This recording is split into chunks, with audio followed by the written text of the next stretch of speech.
articulações que não possuem movimento e que possuem pouco movimento.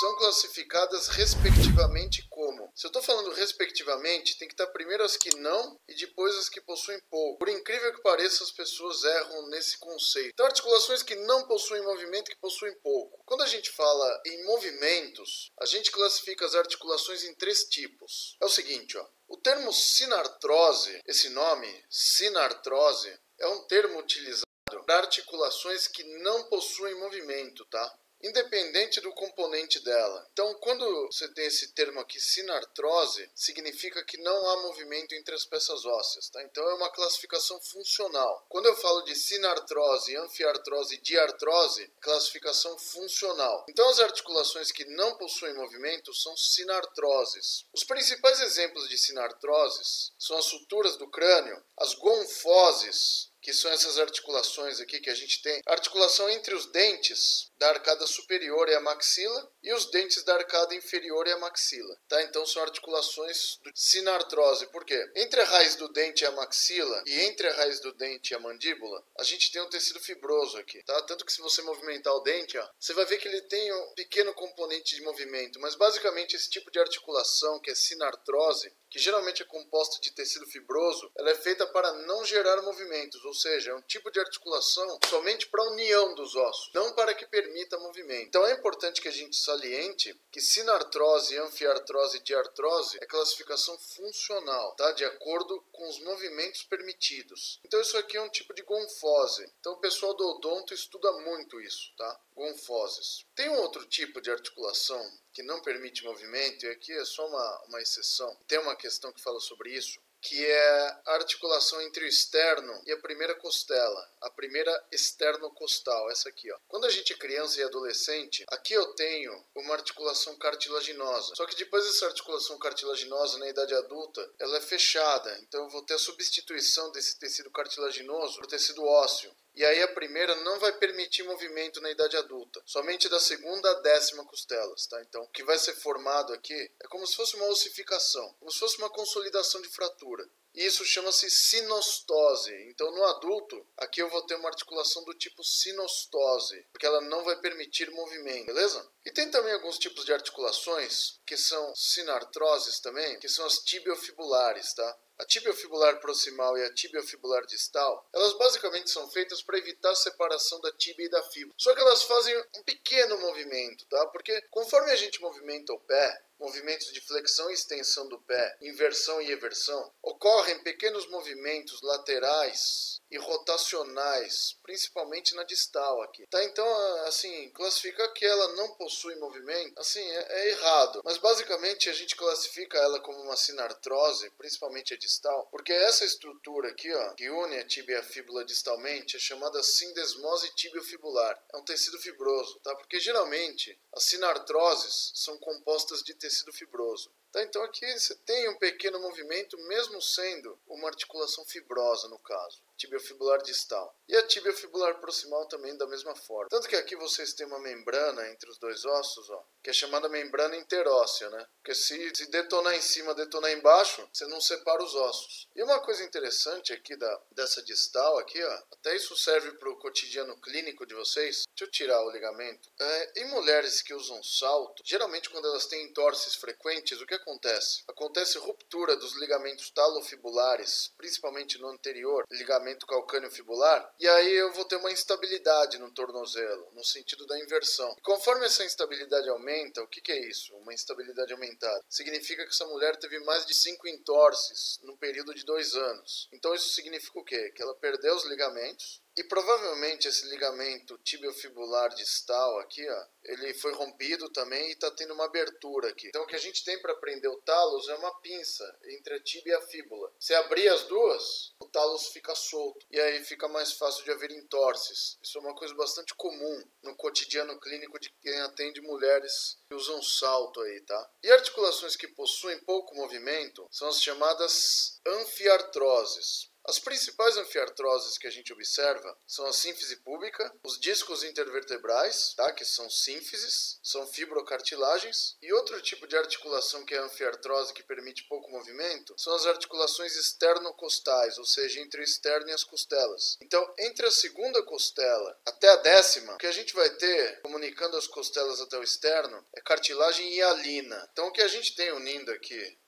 os ossos, né, as esternocostais, é cartilagem hialina. Então a gente viu que no adulto, a primeira é uma sinostose. E da segunda à 10ª, que se vocês contarem aqui, ó, aí o pessoal pergunta, mas por que só até a 10ª? Você vai entender, ó. Segunda, terceira, quarta, quinta, sexta, 7ª, 8ª, 9ª, 10ª costelas. Até a 10ª costela, a gente tem a união entre a costela e o externo sendo feita através de cartilagem hialina, que são as cartilagens costais. Então essa articulação aqui é chamada esternocostal. Da segunda à 10ª, eu tenho anfiartroses, certo? Articulações que permitem pouco movimento, ou seja, é o suficiente para o seu pulmão expandir na caixa torácica, tanto no sentido anteroposterior quanto no lateral. Mas por que só até a 10ª? Ô amigão, se liga só.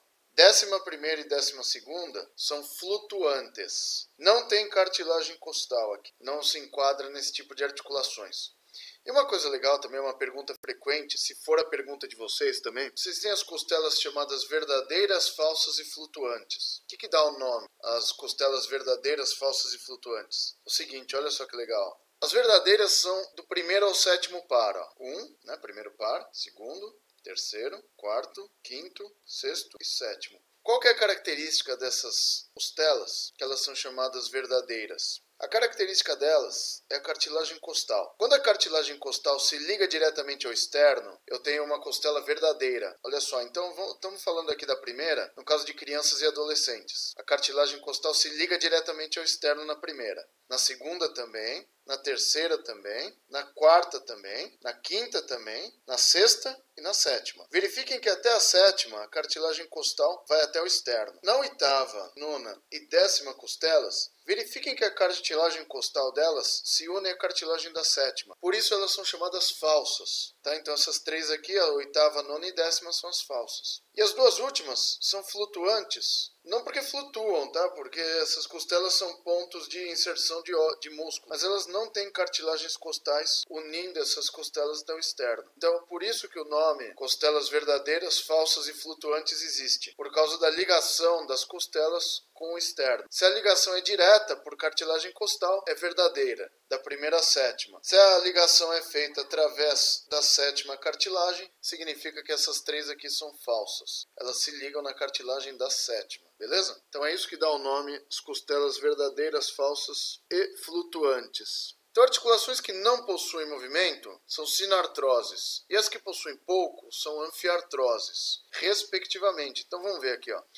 Então, se a gente usar a mesma técnica que a gente usa de estudos para questões de concurso, se vocês têm certeza que as articulações que não possuem movimento são as sinartroses, vocês já vão excluir a alternativa A, D e E, porque as que não possuem movimento são sinartroses, beleza? Então, o que está errado aqui na primeira é que tem o termo respectivamente. Então, anfiartroses são as que possuem pouco e sinartroses as que não possuem. Então, aqui está invertido, por isso que não é a A. Alternativa B, sinartrose, tá certo? Tá. Diartrose? Não, porque diartrose permite muito movimento. Alternativa C, sinartroses e anfiartroses? Vou nessa aqui, mas vamos ler as outras. Anfiartroses possuem pouco, diartroses possuem muito movimento. E aqui, diartroses possuem muito e anfiartroses possuem pouco. Então, a única alternativa que se encaixa aqui na questão 1 é a alternativa C. Sinartroses, porque não possuem movimentos. E anfiartrose, porque possuem pouco movimento. Questão 2. Suturas e sindesmoses são subclassificações de quais tipos de articulações? Beleza, então o que são suturas e sindesmoses? Tá fácil, ó. As suturas, ó, são entre os ossos do crânio, ó.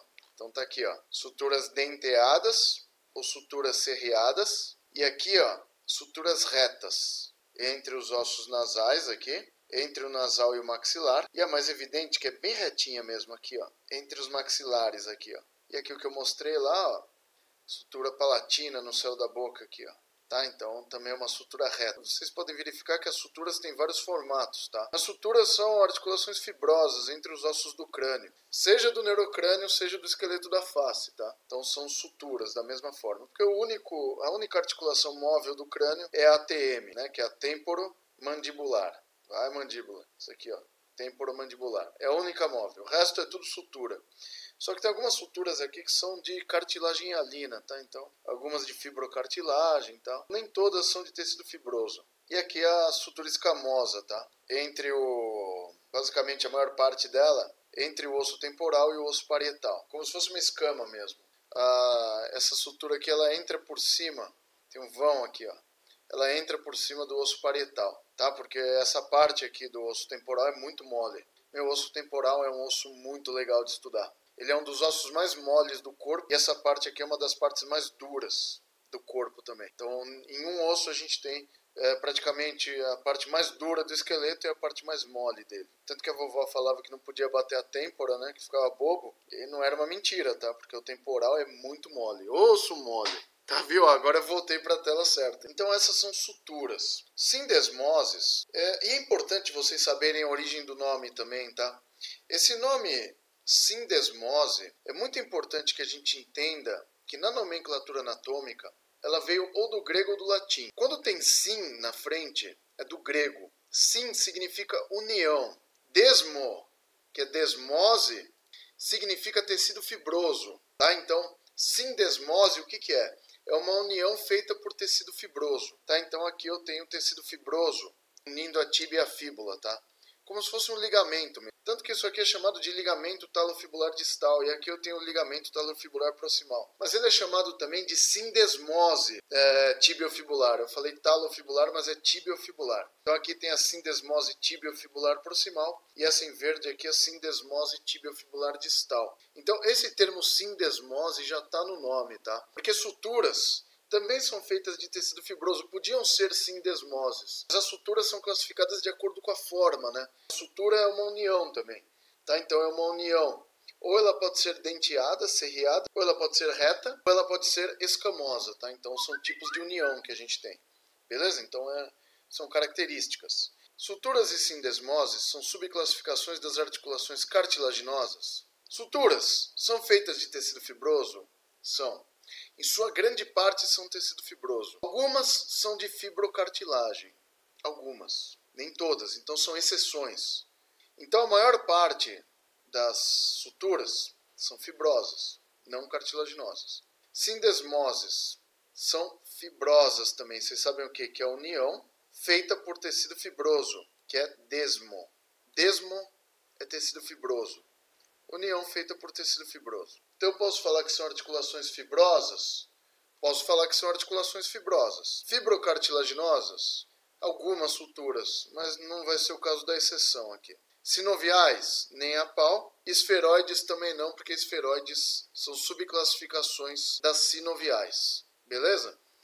Então aqui no caso, a correta é a alternativa B. Suturas e sindesmoses são subclassificações das articulações fibrosas, porque a grande parte das suturas são feitas de tecido fibroso. E sindesmoses são elementos também de tecido fibroso.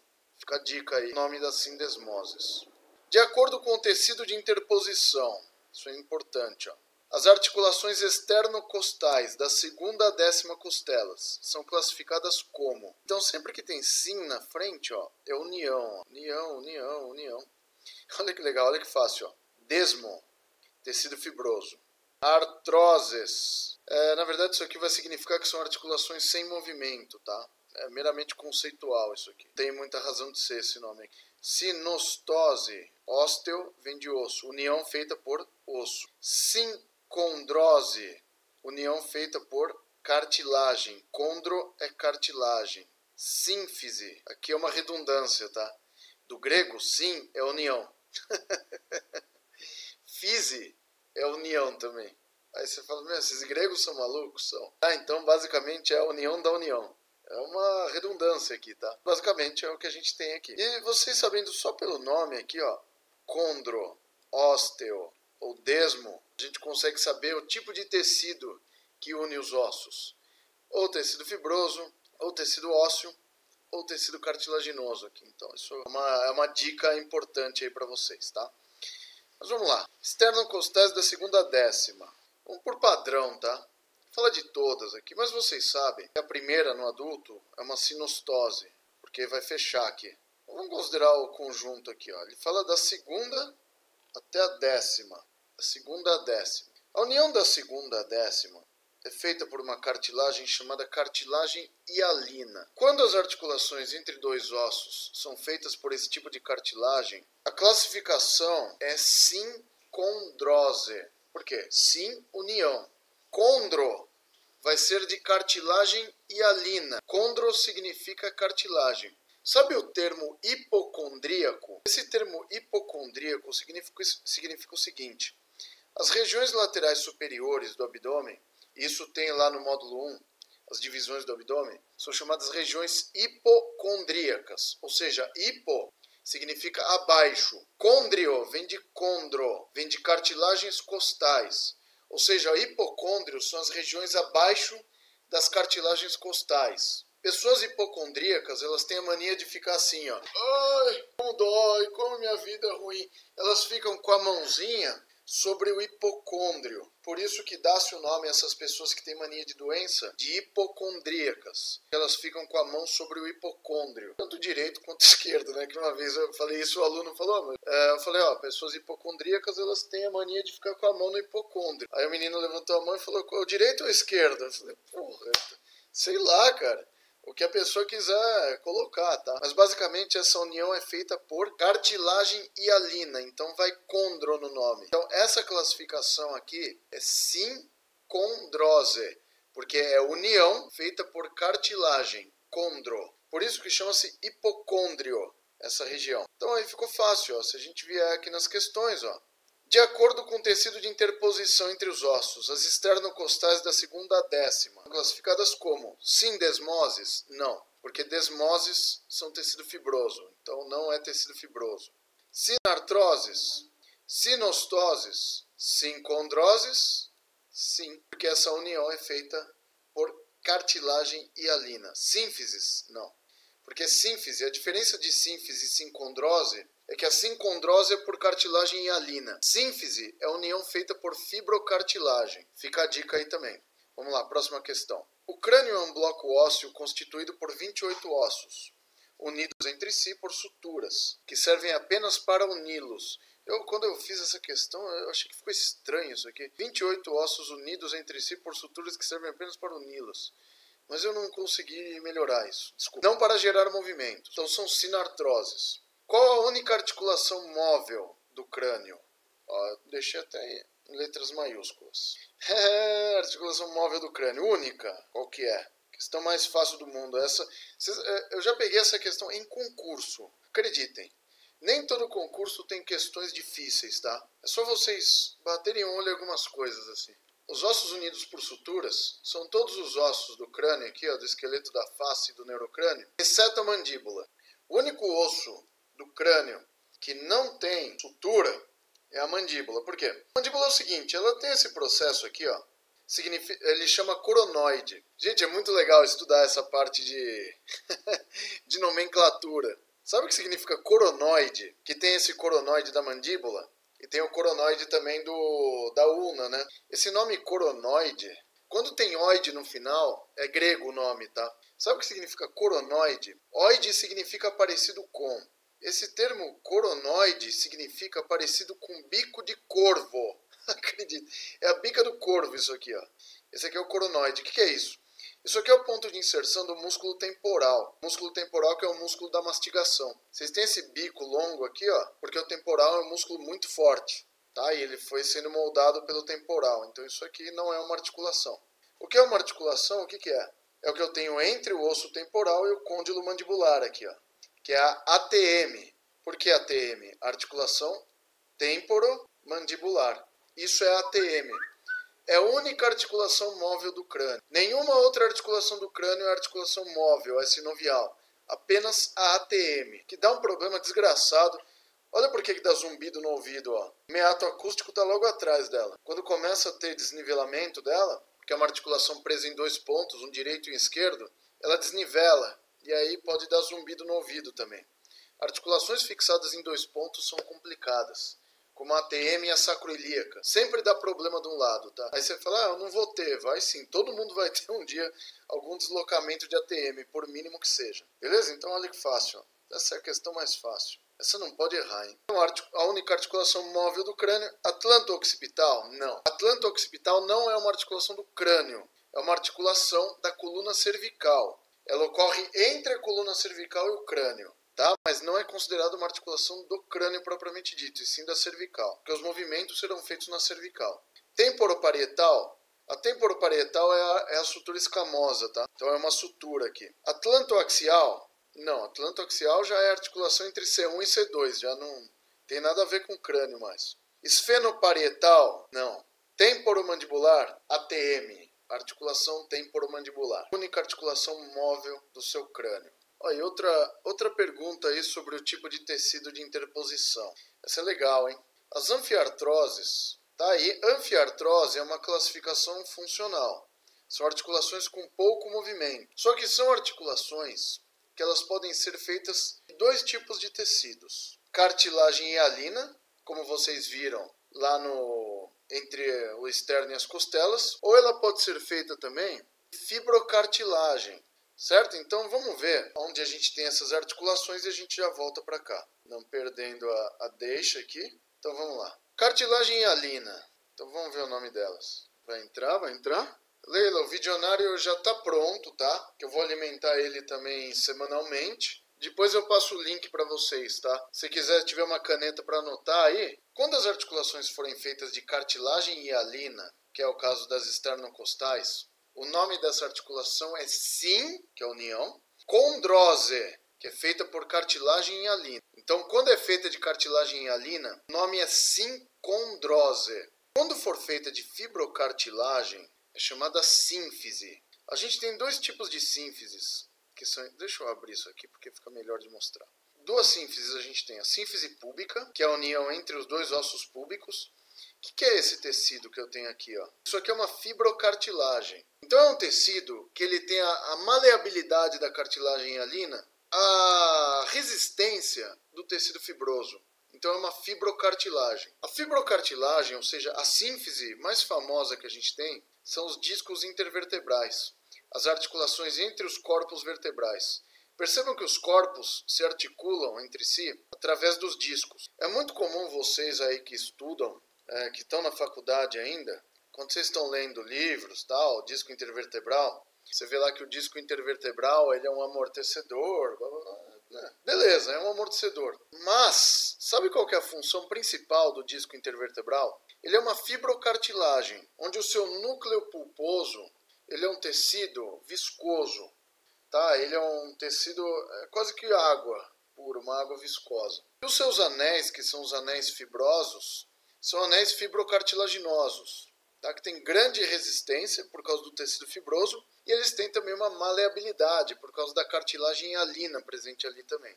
E é interessante salientar, assim, eu gosto de falar das coisas que ninguém fala, né? É o disco intervertebral que dá estabilidade entre dois segmentos vertebrais. Tanto que a pessoa, quando tem hérnia de disco, o que acontece? Principalmente extrusões, tá? Quando você perde o conteúdo do disco. O que vai acontecer é que isso aqui age como se fosse um ligamento aqui, dando estabilidade aos dois segmentos vertebrais. Então, se eu tiver a perda da pressão discal aqui, que é o que acontece quando a pessoa tem hérnia de disco, você começa a ter desvios do disco também. Então, o disco pode ficar desviado, pode haver listese, tá? Ou seja, você tem desvio articular entre o corpo vertebral e começa a gerar dor isso aí. Então a dor nem sempre é pelo pinçamento da raiz nervosa. Às vezes pode ser pela instabilidade que é dada entre os corpos, tá? Então é uma outra função e importantíssima do disco intervertebral. Então o disco intervertebral, como articulação, ele é classificado como sínfise, porque ele é feito de fibrocartilagem, assim como a sínfise púbica. Então, quando uma articulação é chamada sínfise, ela tem em sua composição fibrocartilagem. Quando ela é sincondrose, ela tem em sua composição apenas cartilagem hialina. Beleza? Vamos voltar para a questão lá? Bora! Então aí vai ficar fácil. Ó. De acordo com o tipo de tecido, as anfiartroses são divididas em dois tipos. As quando forem feitas de cartilagem hialina e as quando forem feitas de fibrocartilagem. Quando são feitas de cartilagem hialina, são sincondroses. Quando são de fibrocartilagens, são sínfises. Se você está certo disso, que sincondroses são feitas de cartilagem hialina, o que você vai fazer? Você já vai excluir alternativas A e B, porque sinoviais são diartroses, não anfiartroses, e sínfises são anfiartroses, beleza? Respectivamente, sínfises e sincondroses, não, porque aqui está fora da ordem só, apesar de estar certo. Agora sim, ó, entra no que a gente quer. Ó. Se a gente sabe que a de cartilagem hialina é sincondroses, a gente já tinha eliminado as duas primeiras. Sincondroses e sínfises. Então, sincondroses, cartilagem hialina. Sínfises, fibrocartilagem. Vou anotar essa. Agora, olha a pegadinha para matar a pessoa. Sindesmoses e sínfises. Eu sei que vocês têm essa dificuldade no começo, mas lembra que condro é cartilagem. Desmo, tecido fibroso. Não confunde nunca. Sincondroses e sindesmoses. Então, a alternativa correta aqui é a alternativa C. Respectivamente, as anfiartroses são divididas em sincondroses, quando é cartilagem hialina, e em sínfises, quando forem feitas de fibrocartilagem. Essa é a resposta correta. Próxima questão. Articulações sinoviais possuem líquido sinovial para lubrificar as superfícies articulares e evitarem o atrito entre as cartilagens articulares. Onde é produzido o líquido sinovial e qual substância o torna viscoso? E sua parte interna é uma membrana delicada chamada membrana sinovial. Conforme você faz movimentos nas articulações, você distende essa membrana sinovial. E ela entende que o líquido sinovial deve ser produzido porque está havendo algum movimento ali naquela articulação. Então, toda vez que você gera uma distensão em uma parte da membrana sinovial, ela produz líquido. Então, a parte que produz líquido sinovial na articulação é a parte interna dessa cápsula aqui. Não vai ter a parte interna. É a membrana sinovial. Então, é a membrana sinovial que produz o líquido sinovial de fato, tá? Então, isso é importante de vocês saberem.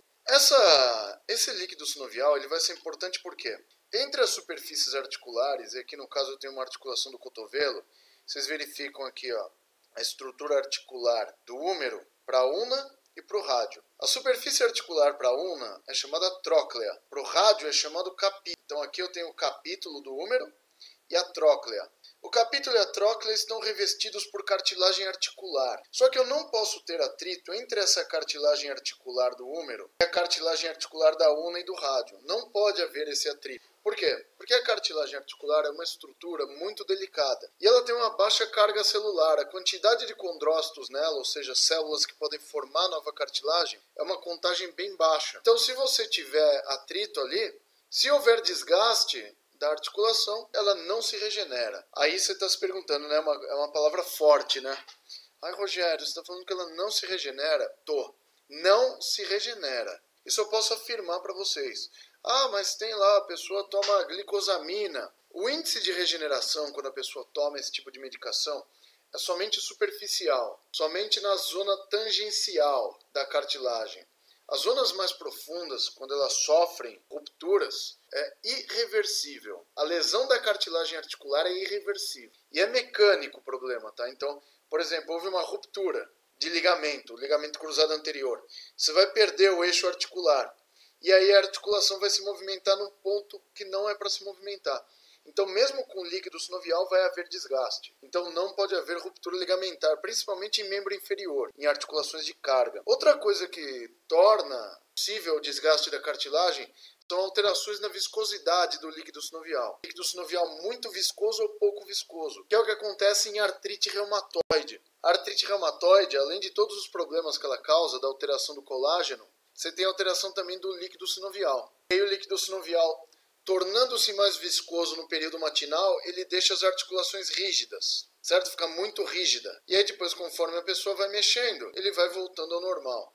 Tá? Então significa que o líquido sinovial ficou mais viscoso do que o normal. Tudo bem? Então, alterações na viscosidade dele também são interessantes de observar em caso de artrose. A estrutura que torna o líquido sinovial viscoso chama-se ácido hialurônico. Vocês já devem ter ouvido agora quando faz preenchimento facial. Hoje tem usado muito em estética o ácido hialurônico, porque o ácido hialurônico ele torna a água gel. E aí tem-se a sensação de que essas regiões da face ficam mais estufadas, ficam preenchidas. Tá? Então, para sulcos, esse tipo de coisa, e rugas, tem sido utilizado o ácido hialurônico. E é uma substância basicamente que o corpo produz, então ela gera menos efeitos colaterais que outras substâncias, como o hidrogel, por exemplo. Tá? Então, o ácido hialurônico é uma estrutura para dar viscosidade à água. O líquido sinovial não fica completamente líquido, porque ele é uma mistura de líquido, ácido hialurônico, o que o torna viscoso. Então ele tem uma consistência como se fosse um óleo lubrificante para suas articulações. E aí a gente já tem base aqui para responder a próxima questão. As articulações sinoviais possuem líquido sinovial para lubrificar as superfícies articulares e reduzir o atrito entre as cartilagens. Onde é produzido o líquido sinovial? Na membrana sinovial. E qual substância o torna viscoso? Ácido hialurônico. Então vamos ver aqui. Alternativa A. É produzido nas cartilagens articulares? Não. Colágeno torna viscoso? Não. Que viagem isso aqui. Quem colocou a alternativa A aqui, gente, por favor, hein? Não façam mais isso. Isso é erro grave. A cápsula fibrosa e o ácido hialurônico torna viscoso? Aqui o que está errado é a cápsula fibrosa. A cápsula fibrosa é a parte externa da cápsula articular. A função dela não é produzir o líquido sinovial, sim proteger externamente a articulação e servir como um ligamento, tá? Porque ele é feito de tecido fibroso. Aí, se a gente tivesse por exclusão, pela história do concurso público, vocês já iam excluir, se vocês tivessem certeza, vocês já iam excluir a A, a B e a E. Olha só, na membrana fibrosa e o ácido hialurônico torna viscoso. Então, membrana fibrosa não existe, tá? Ou é membrana sinovial ou é cápsula fibrosa. Se decidam. E aí a gente ficou entre essas duas. E aí eu fiz uma pegadinha aqui, que eu sei que algumas pessoas caíram. C. Na membrana sinovial e o ácido araquidônico o torna viscoso. O ácido araquidônico não tem nada a ver com viscosidade, apesar do nome ser bem parecido, tá? Às vezes a pessoa vê aqui. Então leia sempre com atenção. O ácido araquidônico e arudônico.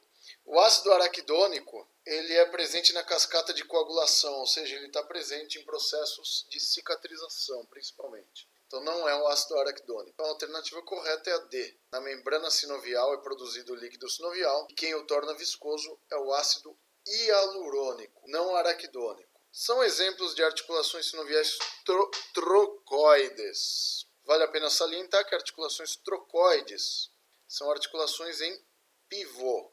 Quais são as articulações em pivô que a gente tem no nosso esqueleto? Então vamos lá. Não posso esquecer aqui. Essas aqui são articulações trocoides. O que é uma articulação trocoide? Onde você tem um eixo de rotação. Tirar a voz dele. Você tem um eixo de rotação aqui, ó. E aí o osso gira em torno de um eixo de rotação. Onde o eixo de rotação pode ser o próprio osso, no caso dos movimentos do antebraço, ou o eixo de rotação pode ser uma estrutura óssea, como é o caso aqui do dente do áxis, aqui, ó, sobre o atlas. Então, se vocês forem ver, ó, o atlas gira em torno do dente do áxis aqui, ó. Então, ele faz esse movimento aqui. Então, você tem o dente do áxis e o atlas gira em torno dele mesmo, certo? O atlas gira em torno do dente do áxis. Então, nessa imagem aqui, isso aqui representa o dente, tá? Porque aqui o azul é o áxis, ó, o corpo do áxis e o dente. E esse aqui que gira em torno, que está em verde, é o atlas, ó. Áxis em azul, atlas em verde, girando em torno do dente. Então isso é um tipo de articulação em pivô, ou articulação trocoide. Onde a gente tem esse tipo de articulação no corpo? Articulações em pivô. As articulações em pivô a gente encontra principalmente na atlantoaxial, tá? Entre o áxis, né? Que no caso aqui é o dente do áxis, ó, e a vértebra atlas, então a articulação entre C1 e C2. Deixa eu tirar isso. Olha o que vocês têm aqui, ó.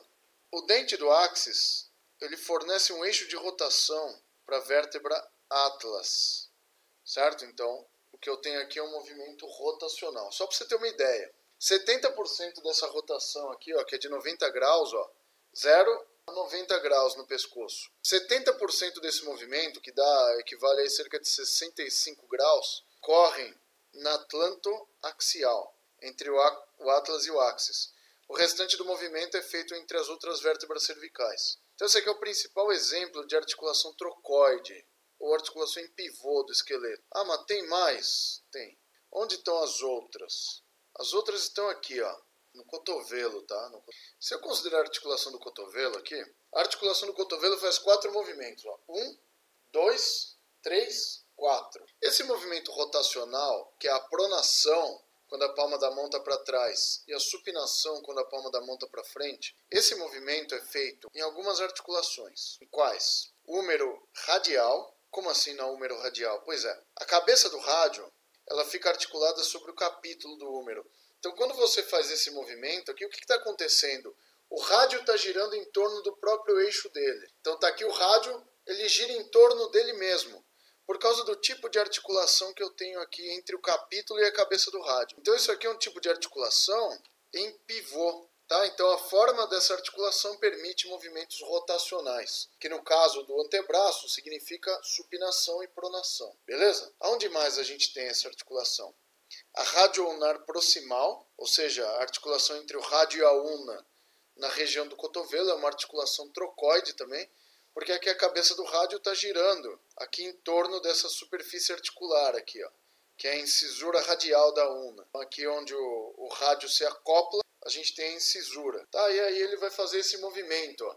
Então aqui a ulna está parada e o rádio fica girando ali em volta da ulna. Se fosse duro ali, você não ia ter o movimento rotacional que você tem aqui. Aí você está se perguntando, Rogério, a maior parte desse movimento do antebraço ocorre no cotovelo? No cotovelo.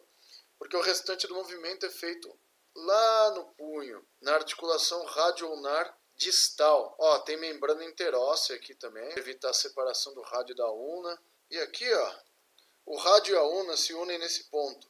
Isso aqui é a articulação radioulnar distal. E ela também faz um movimento que acompanha essa rotação. Então a supinação e a pronação ela é feita através da húmero radial e da radioulnar proximal distal. Então eu posso classificar que são articulações trocoides ou em pivô? Posso. Então esses são os exemplos de articulação trocoide. Articulação em pivô. Então vamos ver, ó, são exemplos de articulações sinoviais trocoides. Atlanto-occipital. Atlanto-occipital é plana, tá? Porque você confunde, não confunde com atlanto-axial. Radioulnar proximal tá certo. B, atlanto-axial e radioulnar proximal, vou nessa, mas vamos ver as outras. Atlanto-occipital, não, é plana. E radioulnar distal, aqui tá certo. Húmero ulnar e atlanto-axial é húmero radial. A húmero ulnar é dobradiça. E húmero radial e atlanto-occipital. Húmero radial tá certa, mas atlanto-occipital não. Não confundam, tá? Porque a trocoide, a que gera rotação é atlanto-axial, porque o dente do áxis é o eixo de rotação do Atlas. Então, esses são os exemplos de articulações trocoides. Atlanto-axial e radioulnar proximal. Boa. Articulações glenohumeral e mediocárpica são classificadas como? Essa eu quero ver, hein? Essa é uma perguntinha cabulosa, chata. Por quê? Por causa da mediocárpica. Então não confundam com radiocárpica. Gente, acreditem, tem gente que está estudando articulações e nunca ouviu falar da mediocárpica. Vamos ver quem são essas pessoas e suas classificações e aí fica fácil resolver isso. Beleza? Lembra do esquema de concurso, ó, para vocês classificarem aqui, tá? Então vamos lá. Glenohumeral, olha só. Olha o formato dela aqui, ó. É uma bola e uma cavidade. Olha aqui, ó. Uma bola, cabeça do húmero, e uma cavidade, que é a glenoide. Então, quando é bola e cavidade, a gente classifica essa articulação como esferoide. Então tá aqui, ó. Articulação do ombro. O que eu vejo aqui, ó? O que vemos aqui? Uma bola, que é a cabeça do húmero, uma cavidade para ela, que é a cavidade glenoide. A glenoide da escápula com a cabeça do húmero. Então a junção das duas forma uma articulação do tipo esferoide. Por quê? Porque eu tenho uma bola e uma cavidade. Então a articulação glenohumeral é esferoide por causa do seu formato bola e cavidade. Articulações planas. Dá uma olhada aqui, ó. Chegando perto dos ossos do carpo aqui, a gente percebe o seguinte, ó. Os ossos do carpo se articulam entre si, ó, formando articulações planas. A maior parte dos ossos do carpo são articulados de forma plana. Então o que a gente tem aqui no carpo? Pessoal, é meio complicado aqui, mas é assim, ó. Vamos dividir em 3 partes as articulações aqui. A radiocárpica, que é entre o rádio, o escafoide e o semilunar, basicamente. Só que ele se articula também com o osso piramidal. Então ele forma aqui uma articulação elipsoide, ó, porque ele tem um formato de elipse. Então aqui é a radiocárpica. Tem gente que confunde a rádio com a médio. Então essa aqui é a radiocárpica. É uma articulação extracarpal, tá? É feita entre os ossos do carpo. Aí a una, não. A una não tem articulação sinovial aqui. O que a una tem, vocês podem ver até em raio-x. Quando você olha um raio-x de punho, tem um buraco aqui entre a una e o carpo. O que preenche esse buraco é uma estrutura chamada fibrocartilagem triangular. Não é uma articulação sinovial, é só uma fibrocartilagem. O que é a mediocárpica? A mediocárpica é essa articulação entre a fileira proximal e a distal aqui, ó. Isso aqui é a mediocárpica. Por que eu tenho a mediocárpica? Por um motivo simples. Aqui no punho vocês podem fazer movimentos de flexão, extensão, desvio ulnar e desvio radial. São esses 4 movimentos que vocês fazem aí no punho. Só que vocês podem perceber que eu tenho um movimento muito maior de flexão e extensão, eu vou fazer numa mão só, do que o movimento de desvios. É muito maior aqui flexão e extensão. Por quê? Porque eu tenho a articulação radiocárpica fazendo todos esses movimentos, mas a mediocárpica, que é a articulação no meio do carpo, ela ajuda a gente a ampliar esse movimento de flexão e extensão. Então a mediocárpica, se ela aumenta o movimento de flexão e extensão, e é esse o movimento que ela faz, ela é uma articulação do tipo dobradiça, ela é gínglimo. Ela não é classificada de acordo com a forma aqui, tá? Porque os outros ossos do carpo, se eu considerar aqui escafoide e semilunar, essa parte aqui, ó, plana. Semilunar e piramidal é plana aqui. Piramidal e pisiforme, ó, é plana também. Então essas articulações geralmente são planas, ó, entre os ossos do carpo, exceto a mediocárpica, porque ela não vai ser classificada de acordo com a forma, e sim com o movimento que ela realiza. Então se ela faz flexão e extensão, ela auxilia esse movimento, ela aumenta a amplitude desse movimento, ela será classificada como dobradiça ou gínglimo. Então não confunda radiocárpica com mediocárpica. A radiocárpica é elipsoide, tem forma de elipse. A mediocárpica é gínglimo, dobradiça. Não confunde radiocárpica e mediocárpica. Foi só mais uma pegadinha de leve ali para testar mais a atenção de vocês do que conhecimento mesmo. Então tá aqui, ó. Glenomeral e mediocárpica. Ah, agora sim, respectivamente. Esferoide e gínglimo, vou nessa. Opa. Glenomeral é esferoide? Mediocárpica é gínglimo? É. Gínglimo e esferoide? Se não fosse o respectivamente, podia ser. Esferoide e elipsoide? Aí é aqui que o pessoal ia confundir, ó.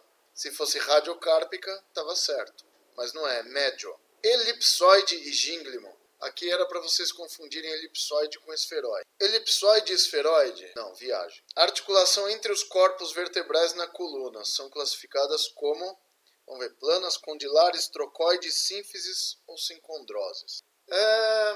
A gente já viu essa e vai ficar fácil de vocês verem.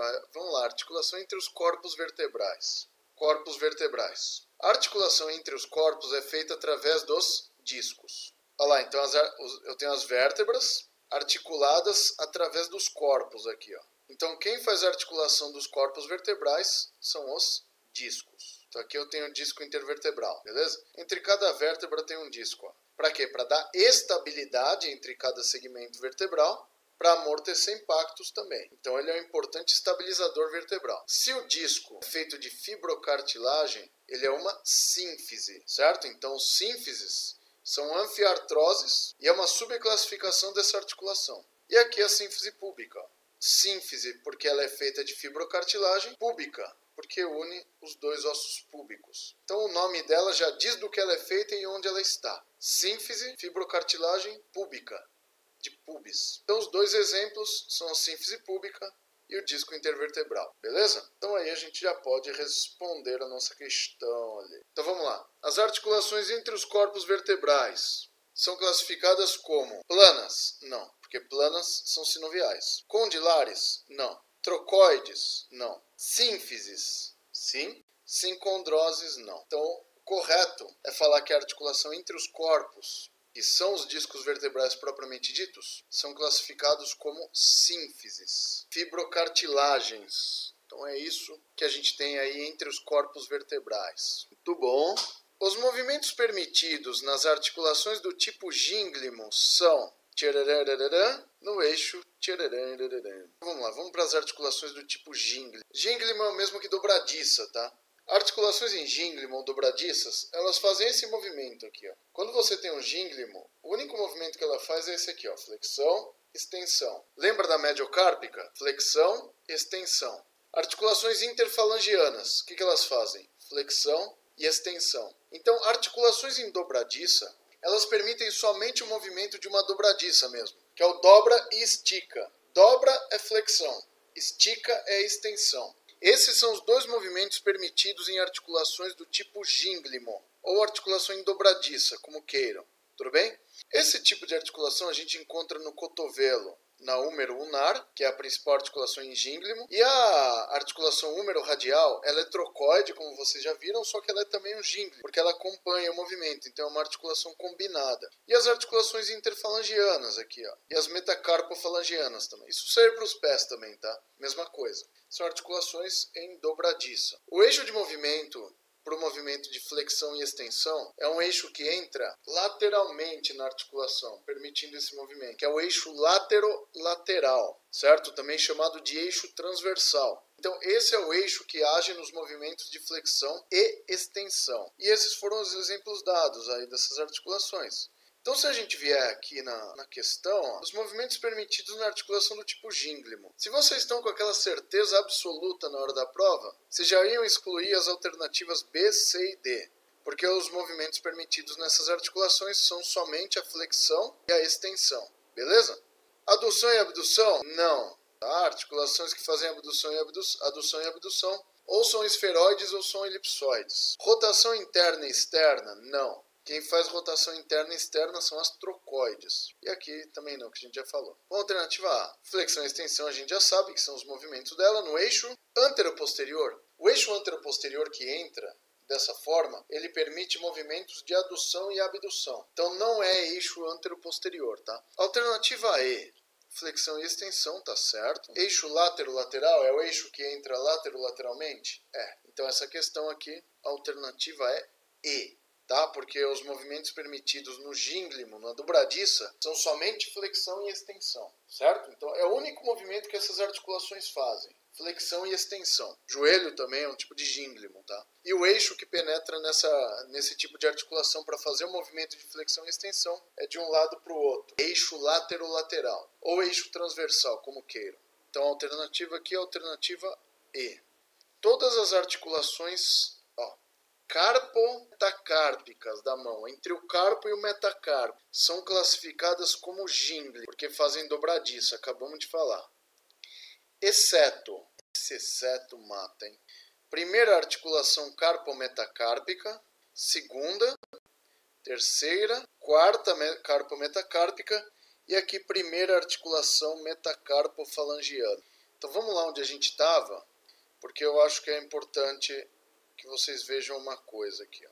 Esse exceto aí, o que a gente está falando? Articulações entre o carpo, que é essa parte aqui, ó. Então deixa eu separar aqui, São articulações entre os ossos do carpo e os metacarpos, que são esses aqui, ó. Essas articulações carpo-metacárpicas aqui, ó, todas são planas, exceto a primeira carpo-metacárpica, essa aqui, ó. Por que exceto a primeira carpo-metacárpica? Dá uma olhada, ó. A segunda, terceira, quarta e quinta.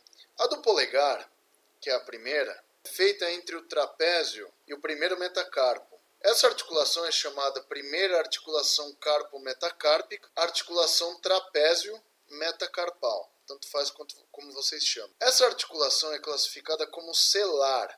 Por quê? Porque ela tem o formato de sela de cavalo. Então, se vocês verem aqui, ó, olha só o movimento que ela faz e o formato que ela tem aqui, ó.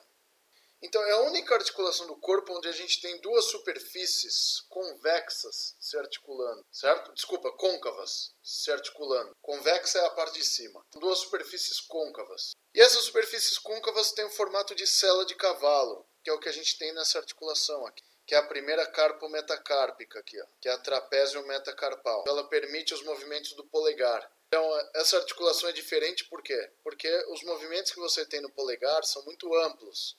em relação com os movimentos que a gente tem nos outros dedos. Então essa articulação celar que tem entre o trapézio e o primeiro metacarpo, ou seja, a primeira carpa metacárpica, que permite esses movimentos amplos do polegar. Tá? Então essa articulação aí não é plana, ela é celar. E só para considerar também, para a gente voltar onde a gente estava ali, a primeira metacarpa falangiana é essa aqui, ó. Ela é dobradiça, ela é gínglimo, tá? Então não é o exceto. Porque eu estou falando de carpometacárpicas, então não caiam nas pegadinhas da vida aí. Se a gente for ler a questão, ó, todas as carpometacárpicas, entre o carpo e o metacarpo. Então aqui já está excluída essa aqui, não tem nada a ver, ó, essa primeira. Eu fiz só por causa do primeiro aqui. Todas as carpometacárpicas na mão são classificadas como gínglimo, exceto a primeira carpometacárpica. A primeira é a trapézio metacarpal, é ela. Da segunda à quinta, todas são planas. Então a exceção aqui é a primeira. Por que a exceção? Porque ela é celar e as outras são gínglimo. Em relação à composição da cartilagem articular, podemos afirmar que ela possui 65% de 15% D, 15D e 5D. As opções são água, condrócitos, colágeno e proteoglicanos. Então esses são os componentes da cartilagem articular. É disso que a cartilagem articular é feita. Mas qual que é a proporção de cada uma dessas substâncias? Vamos ver? Então tá aqui, ó, não precisa nem entrar no vídeo. Olha só. Aqui eu tenho o gráfico mostrando os componentes. A cartilagem é como se fosse uma gelatina. O que é a gelatina? Você esquenta a água e joga um pó dentro. O que aquele pó faz? Ele vai aglutinar a água e transformar ela em gelatina. Aqui é a mesma coisa. Ou seja, se a cartilagem articular é uma gelatina, para eu fazer uma gelatina, o que eu tenho que ter mais na sua composição é água. Então, cerca de 65% da composição da cartilagem articular, que é uma gelatina, é feita de água. A distribuição de 15% é entre o colágeno do tipo 2, que é esse colágeno da cartilagem articular, e proteoglicanos. O que são proteoglicanos? São estruturas com uma proteína central e na sua periferia elas contêm uma substância chamada glicosaminoglicanas. Esse nome estranho aí. Para que servem essas glicosaminoglicanas? São as glicosaminoglicanas que atraem a água. Então, quem dá a aglutinação da cartilagem articular, da estrutura cartilaginosa, são os proteoglicanos. Então, os proteoglicanos, eles predominam cargas elétricas negativas, que atraem o sódio, e o sódio atrai a água. Então, essa estrutura aqui, ó, dos proteoglicanos, e uma das estruturas dele, que são as glicosaminoglicanas, elas têm a capacidade de agregar a água. Tá? Então, eles transformam a água em gel. Tranquilo? Então, essa é uma estrutura importante aqui dos proteoglicanos. O colágeno, que dá resistência à cartilagem articular e sua coloração esbranquiçada, isso é dado pelo colágeno. E aqui o que chama atenção é a baixa carga celular que eu tenho aqui. Olha ali embaixo, está escrito 5%. Ó. Então eu tenho somente 5% de condrócitos. Olha só quanto de condrócitos para quanto de água. Aí eu faço a pergunta para vocês, aquela do começo do vídeo. Nossa, Rogério, você é muito forte você falar que a cartilagem articular não se regenera. É nada, por quê? Se predomina a água aqui, a água não é uma estrutura que provém regeneração para um tecido. A água é só para dar preenchimento, ok? Colágeno, preenchimento e resistência também. E se eu tiver, por exemplo, uma ruptura, uma lesão cartilaginosa e eu tiver excesso de colágeno, o que eu tenho aqui? Cicatrização, não regeneração. Regeneração tem a ver com células. Proteoglicanos são agregadores de água e a estrutura que poderia conferir à cartilagem um poder regenerativo seriam os condrócitos. Vocês já viram dessa live que condro é cartilagem, cito é célula. Então as células que compõem a cartilagem, qualquer tipo de cartilagem, são os condrócitos. Eu só tenho 5% de condrócitos na estrutura geral da cartilagem. E é por isso que ela não se regenera, porque ela tem uma baixa carga celular, uma baixa quantidade de células. isso não permite um potencial reparativo grande para elas. E aqui vocês vão ver que a região da cartilagem articular, onde ela pode se regenerar melhor na sua zona média, porque aqui está a distribuição dos condrócitos sobre a estrutura da cartilagem articular. Ó. Isso aqui é um corte histológico da cartilagem, que é a superfície, e aqui o osso subcondral, ó, o osso que ela se apoia. E aqui vocês percebem a distribuição dos condrócitos, e diferente de outros tecidos, como uma pele, por exemplo, que vocês veem que as células estão bem aglutinadas. Olha a distância que eu tenho entre as células aqui, ó. Tem pouca célula na cartilagem. Isso não permite a sua regeneração. Então é por isso que a cartilagem articular não se regenera, porque ela tem pouca quantidade de células. Somente 5% do componente total da cartilagem articular são células. E assim, na superfície tem poucas células, na zona superficial eu tenho cerca de 10% do total, onde eu tenho mais células e na zona média. Então isso significa que o melhor potencial reparativo da cartilagem não é na sua superfície, que tem muito menos célula do que o normal, é na sua zona média. Então, em relação à distribuição dos elementos, olha aqui, ó, em relação à composição da cartilagem articular, podemos afirmar que ela possui 65% de... Então, vamos lá pela exclusão. Se você tem convicção que 65% da cartilagem é água, vocês já vão excluir a alternativa B, D e E. Então vamos ver a alternativa A. 65% de água. 15% de condrócitos? Não. Então aqui já está errado. Condrócitos são apenas 5%. Colágeno, 15%? Sim. 5% de proteoglicanas? Não. B, já está errado no colágeno aqui, porque não é 65%, é só 15%. Então quem está invertido aqui é o colágeno e a água. Alternativa C, água, 65%, proteoglicanos, 15%, colágeno, 15% e condrócitos, 5%. Vou nessa. Olha isso aqui, olha que absurdo a D. 65% de condrócitos, se fosse isso aqui estava bom. Só que a gente não ia conseguir muito movimento nas cartilagens, ela não ia ter a sua flexibilidade. Então aqui está invertido condrócitos e água aqui, ó. Então o que está invertido é o primeiro e o último. E aqui está tudo misturado, então o correto aqui é a alternativa C.